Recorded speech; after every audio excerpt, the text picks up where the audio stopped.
Hello and welcome back. I'm Dr. Nicola and this is Aspen Talks Health. Today I am joined by Danielle Howard. She is a certified financial planner. She's also the founder of Wealth by Design and the host of a very cool podcast called Wealth Done Differently with a focus on retirement. And she's also the author of this amazing book, Your Financial Revolution. It's excellent. I'm definitely get a copy. Welcome to the show. Hi, Nicola. Thank you for being here. So I brought Danielle on the show because one of the biggest contributors to declining health is stress. And what are most of us stressed about?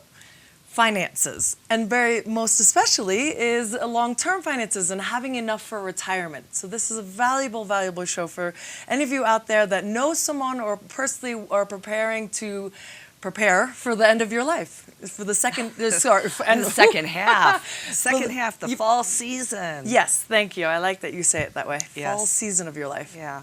I think you touch on something really important, is that there's a lot of stress around that idea of having enough down the road. And I'm all about rewriting that idea. I think that people are living longer, and the old way of looking at retirement is antiquated. You know, with Social Security, it was built on the idea that it was only going to last for a few years, and that you were going to just take Social Security for a few years. Or Del Webb's, let's pull away from the rest of the world and seclude ourselves in retirement communities where it's all about the fun and festivities and frivolity. What science is showing, what research is showing across the board, is that with life expectancies increasing and the opportunity to continue contributing, is that we want to look at retirement differently. And I think in that, if we start changing our perspectives, that we can start looking at minimizing the stress around our financial lives.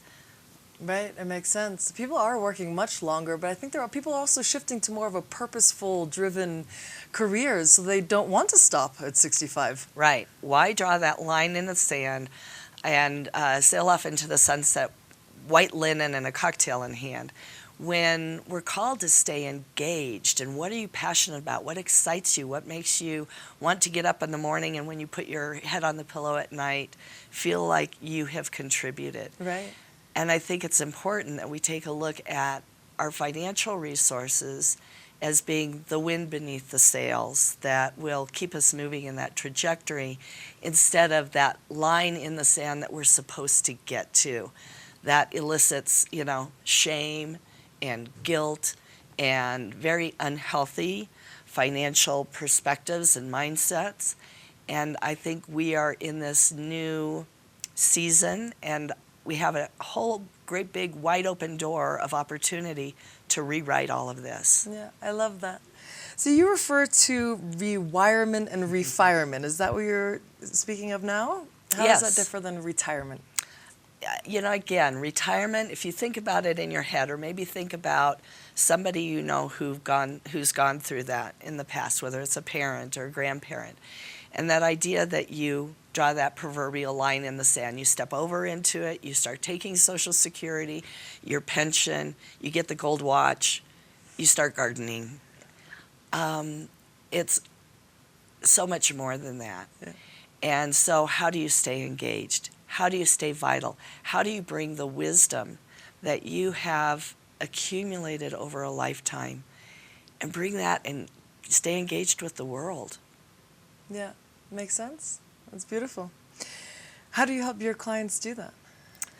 It's a combination of life planning and the financial aspect to that. I think, again, the focus in the traditional financial planning world has all been about goal setting, whether I want to draw that line in the sand and retire, or I want that vacation home, or I want to travel, or I want to, it's all goal related. Where this is, I work with more about what does it take to create a healthy financial life, both now and down the road. So it's more about transition planning. It's more about strategies to utilize the financial opportunities, whether it's the money coming into your life or how you're sharing and giving, how you're growing and nurturing and protecting, how you're investing, and how you're spending. So it's whole life focused. So as we're learning more and more from the physical side, that you can't separate and put finances in a box and put your relationships in a box or put your health in a box. It all needs to be interwoven and worked with together. Yeah, it's so true. And drives so much joy. For one chapter in the book is on giving. I loved it, and planning for it and creating a little bit of structure, and then you can give with so much more joy, knowing that you have allocated amounts, and it's wonderful. There's freedom within safe boundaries. Right. So whether it's how you're choosing to give or how you're choosing to spend, that if you know what your boundaries are with health, you don't want to go to a buffet and eat everything. Yeah. Even if it's all healthy. Even if it's all healthy, there are healthy limits. Right. And so with any area of our life, knowing what safe boundaries are, what healthy boundaries are, and I think we have a world coming at us that is telling us you're not enough, you need to look like this, you need to drive this car, you need to have this phone, you need to live in this house. And we're told what we should look like instead of looking inside and being true to ourselves. Yeah. And then having that be expressed in our financial decisions. Yeah. So true. So true. So what components of money are unique to women as they look towards their fall season? Great question. Thank you. And I know a lot of your audience is women. Again, the idea that women are, they're living longer. When you go on, you type in challenges, do a Google search on challenges with women and aging and retirement, and it'll come up with all the headwinds. Well, women live longer. Women spend less time in the workforce. They're more likely to be caretakers, stuck in the sandwich generation, maybe taking care of children at the same time they're taking care of parents. Yeah. I like to turn it a little bit and say, because women are nurturers, because we are more likely focused on health in our lives in all aspects, yes, we're going to live longer. And because of that, we need to be very wise about our money. And women tend to focus, I hear it a lot, I'm not good with money. I let him handle that. Women tend to abdicate their financial responsibility, whether it is understanding their worth in the workplace. Women on average earn 21% less than their male counterparts doing the exact same thing. So what do we need to do to bring money into our lives with integrity, dignity, competency, grace, and joy? Know what we're worth and ask for it. Right. I've struggled with that. Yeah. We tend to give things away for free. Oh. I do it too. Master at that one. I do it too. It's because we're nurturers. And so, women have been designed uniquely. And the financial world, I think, traditionally has been seen as more of a male-dominated. And it's not right or wrong. It's just that we need to understand what we bring to the table in the world of finance, in the world of using our money as a flow of our intentions of who we are, of speaking our true voice. Speaking my true voice, I have no voice. But I think, women do have a lot of challenges, and I think there's a lot of opportunities that we are finding our voice, that we are stepping up and into this new season of taking a look at our money and having it be used in ways that reflect who we truly are. Yeah, I love that. Speaking of challenges, if you're going through a retirement or a divorce or you're widowed, what financial tools would you recommend that are used so you can use wisely? I think the first thing you need to do is create an awareness of what you have. So from the financial aspect, whether you're, these are just life transitions. And one is accepting that we're going to have transitions. Right. Nobody wants to go through a divorce. Nobody wants to be widowed. Nobody, but that's what life is. It's full of life transitions. Some of them are lovely, weddings and grandbabies and children and good stuff, and then there's the tough stuff, and that's life. I think if everybody is better versed in what financial tools they have to start with, and then start looking at what it takes to be proactive instead of reactive. So whether it's around Social Security, to understand that there's over 500 different ways that you can take Social Security. Wow. And it depends on, are you married now? What's the age differences between partners? If you've been widowed, how long were you married? If you were divorced, how long were you married? What age are you? So there's so many different facets that just educating yourself before you make decisions.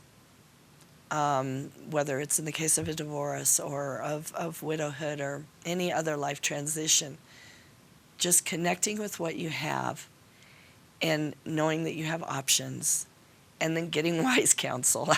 Yeah, always. Yeah, it's so true. How can women find or strengthen their financial voice? Talking to each other.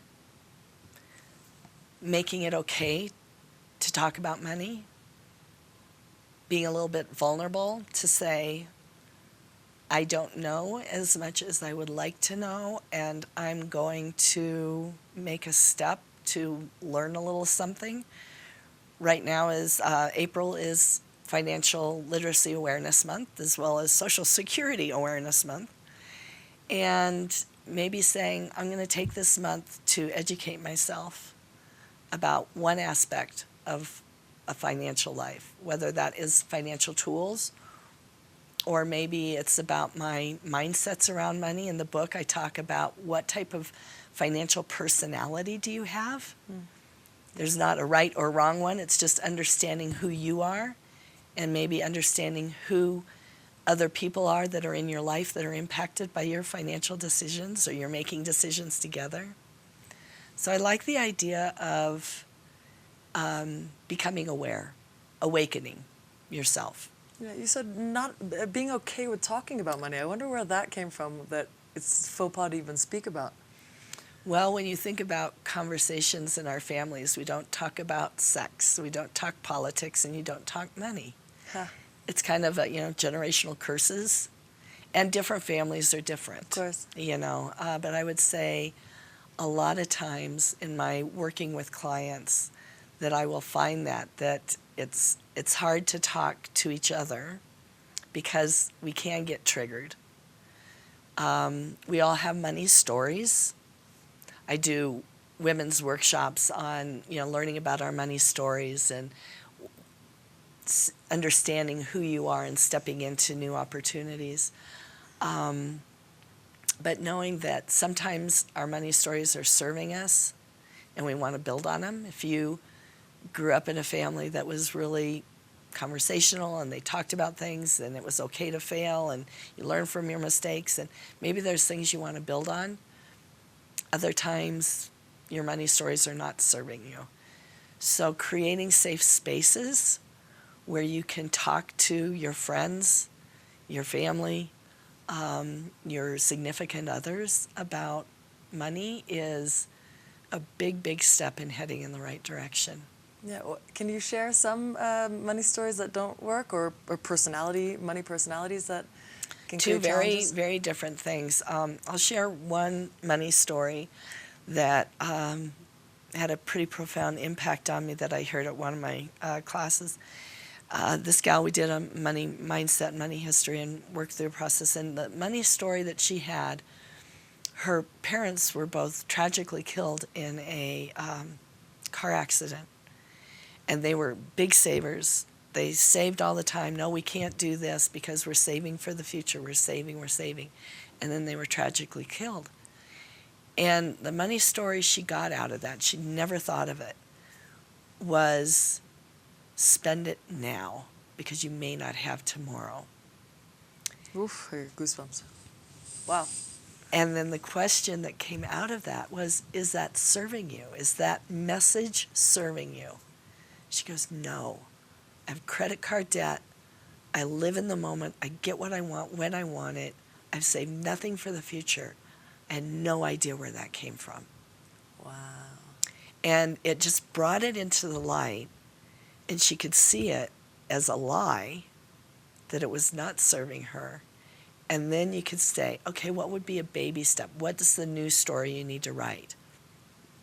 Sometimes, you have to ask yourself the question, well, what's the probability of me, getting killed in a car accident? Well, yes, it could happen, but it might not. Right.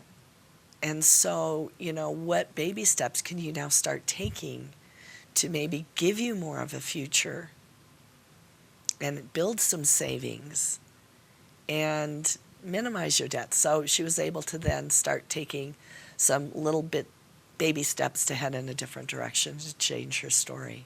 Huh. Interesting. Very interesting.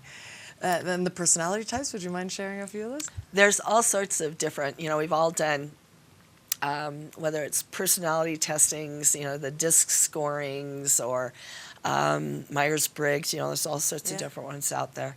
I talk about one in my book where I look at it from the 4 elements of the seasons, fire, water, air, earth. Yeah. And it's just a playful way to look at maybe what type of person you are financially. I loved it. A fire personality. They're the entrepreneurs. Yeah. They're the ones that just dive in and go for things and might spend money a little bit more frivolously. So why did you relate to fire? It just, for me, it's all about living life to the fullest. So that's what money is there for. And there's no, if that's something I want to do, I'm here to live once, or, I'm going to do it. And money won't stop me. Right. There's no right or wrong. There's just opportunities and challenges. So the opportunities in that is you live it. You are, every day is you're making the most of it. What might some of the downsides of that be? I run out of money. I don't. I've always had enough, but there have been moments where it's been low. Yeah. Yeah. Or if there is an emergency or opportunity. Or I also talk about it from the idea that, from investing, a fire person might put all their money in one basket. I'm going to put it all into this one business. They don't diversify. They're not, broad-based in there. So it's not right or wrong. It's just understanding who you are and understanding that there are positive aspects of it that are going to serve you well, and there are other aspects of it that may not serve you well and get you into trouble. Right. I'm more of an earth. I'm the planner. I'm the, I'm going to save, and I'm going to, And I had to realize. Kill me. Yeah. Well, I'm also an entrepreneur. I mean, I definitely, I like to think I'm kind of balanced. But this is not based on scientific research. I did take it from some different areas of study. But the idea behind it is for us to just get to know ourselves better and to accept, to create that awareness of where we are, to laugh a little bit about it, to forgive ourselves where we've blown it, and to say, what might I want to try on? What might I want to think about a little bit differently? I needed to try on, what would it be like to be more of an air, a more free-flowing. Somebody asked me to go out to dinner, instead of going, oh, I don't know, I'd rather cook at home and let's play games and just stay at home, go, you know what, that's within my safe boundaries, let's go. Nice. Let's have fun. It took me a while to step into that and feel comfortable with it, and I'm hoping that I'm getting more balanced as time goes on, but it takes time. Yeah. Very nice. No, it does. The awareness brings a lot of, it helps because then when I'm going to spend, okay, I'm being, very fiery. And you get it and you can get kind a of pause reel and it just, yeah, you go, where might I need? And this is where you hear about people will marry their opposites, in. and that can be for a reason. Yeah. But many times when you see money causing divorce, it's because Yeah. we're good. Yeah. They've polarized, and we want to look at how to bring our personalities together and build on the positives. Yeah. Love that. You have a podcast. Can you share something about what people can learn if they tune in? Again, the focus is on the retirement years, the rewirement years. And yes, it is really important to understand the quantitative side. So I think that knowledge piece is very important. So we touch on some of the, what's changing in what do you need to look for in Social Security, or what are some ideas around what's happening in the market.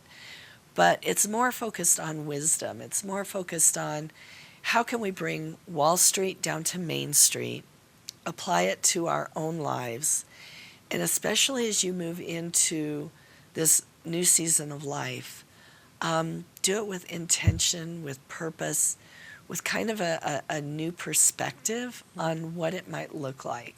So it's a combination of the qualitative side of planning and the quantitative, the numbers crunching. You need both. Yeah. I listened to your Lynn Twist interview. Oh my gosh. Very powerful. Yeah. Yeah, that was really impressive. With her experience with Mother Teresa and gosh. some wealthy people that came in. Very, very interesting. Definitely one to listen to.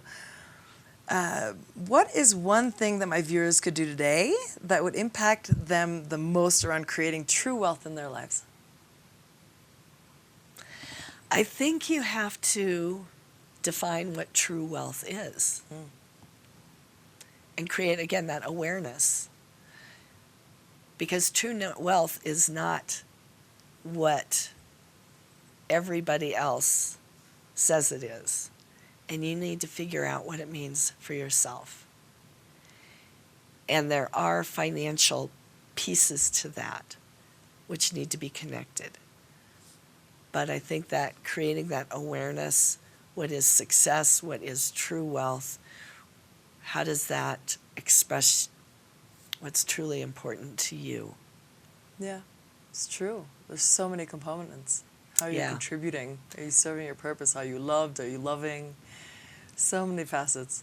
Well, when you bring it back to where you started out with, defining true wealth in your life is going to impact your health. It's going to impact your relationships. It's going to impact every aspect, your spirituality. It impacts every facet of your life. And, again, you need to be true to yourself. So true. We had just a couple more minutes, and there was one question. We did a Toastmasters together, and you had talked about the difference between having cash and credit cards. Would you mind tapping into that real quick? Would you be okay? It's our monies are very wild with money. Our minds are we don't work well around money. And there's been a lot of research that shows if you use cash, you will spend less than if you use a credit card. And we are becoming more and more disconnected with our financial choices. So whether it's a credit card or whether it's just scanning your phone or clicking the button on your computer, the more we can disconnect with that exchange. When you give somebody a $100 bill, you feel it. You feel it. And you feel a little bit of pain for getting something that you want. But if you remove that pain, one, you're going to be less likely to really enjoy what you just got. And you need that next endorphin trigger sooner. Interesting. It's fascinating. There's all sorts of research out there on behavioral finance, and it is absolutely fascinating how our brains work on money or don't work on money. But more and more, we're moving to a cashless society. So that's where I feel you need to bring it back to intention and mindfulness. And we just can't mindlessly scan our phones and push buttons and have stuff be brought in by drone and dropped at our door, because it's not good for us, it's not good for our planet, and there's huge consequences. So true. How can people find you?